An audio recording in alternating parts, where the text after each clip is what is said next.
The Baltimore Children and Youth Fund is almost exclusively backed by taxpayer money, but operates as a nonprofit. Patrick Huff from our Spotlight on Maryland team investigates how BCYF's $7 million partnership with Mayor Brandon Scott potentially leaves limited funds for charities in Baltimore City. BCYF's latest tax form from fiscal year 2024 shows it had a $14.3 million budget. $9 million was used for grants to local charities. The remaining $5.3 million was used for administrative expenses. The newly passed Baltimore fiscal year 2026 budget sends $16.2 million taxpayer dollars to BCYF, $6.9 million of which is then sent to Mayor Brandon Scott's Office of Employment Development to support pre-vetted programs like YouthWorks and Summer Funding Collaborative. Assuming BCYF spends $5.3 million on administrative expenses again, that would leave only $4 million remaining for grants to grassroots organizations. Let's take a closer look.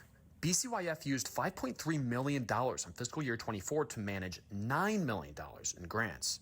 The question is, will BCYF use that same $5.3 million for administrative expenses to manage only $4 million in grants, or will it make cuts in response to the $7 million partnership with Mayor Brandon Scott? The city council needs to call people in, needs to have hearings, and make sure that they're getting what they're paying for. That's Mike Watson, a director at the Capital Research Center who focuses on the relationship between nonprofits and governments.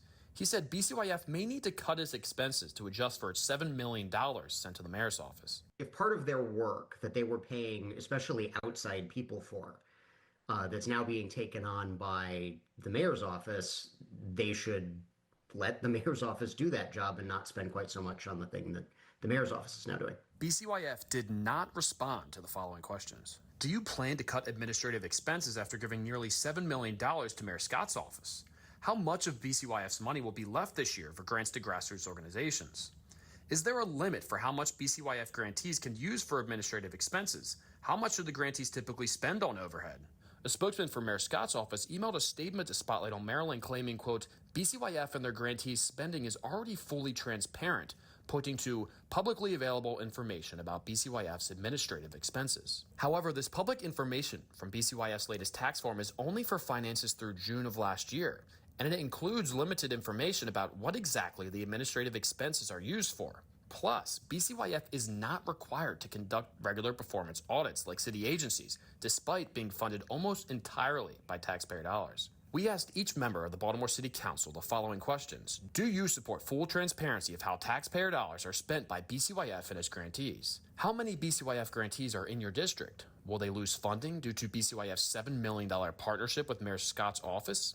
Only one responded. Optimally, I want to see some real results out of the youth fund and some real transparency. Councilman Mark Conway told us BCYF's money sent to the mayor was a prime reason for his vote against the new budget last month. He said BCYF owes the public information about how it uses taxpayer money. We need them to be accountable. We need them to answer questions, and we need them to be transparent about what is and is not happening with the money that they receive.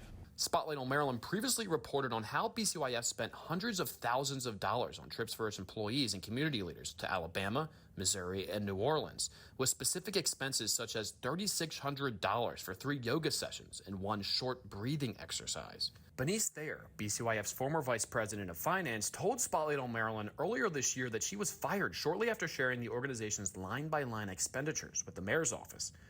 She said BCYF leadership scolded her, asking, why would you send them that kind of information?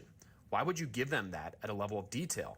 BCYF previously told us they were unaware of the specific scenario. We've been investigating BCYF's use of your taxpayer money for months, and we won't stop until we get answers. For Spotlight on Maryland, I'm Patrick Huff. And that brings us to our second question of the day. Do you think you should have the ability to see how nonprofits spend taxpayer money? To make your voice heard, head to foxbaltimore.com, click on the Midday tab. Hey, I'm Mackenzie Frost. Thanks for watching. Don't forget to like this video and subscribe to our channel. Check out Fox Baltimore on all of our social media pages for more videos just like this.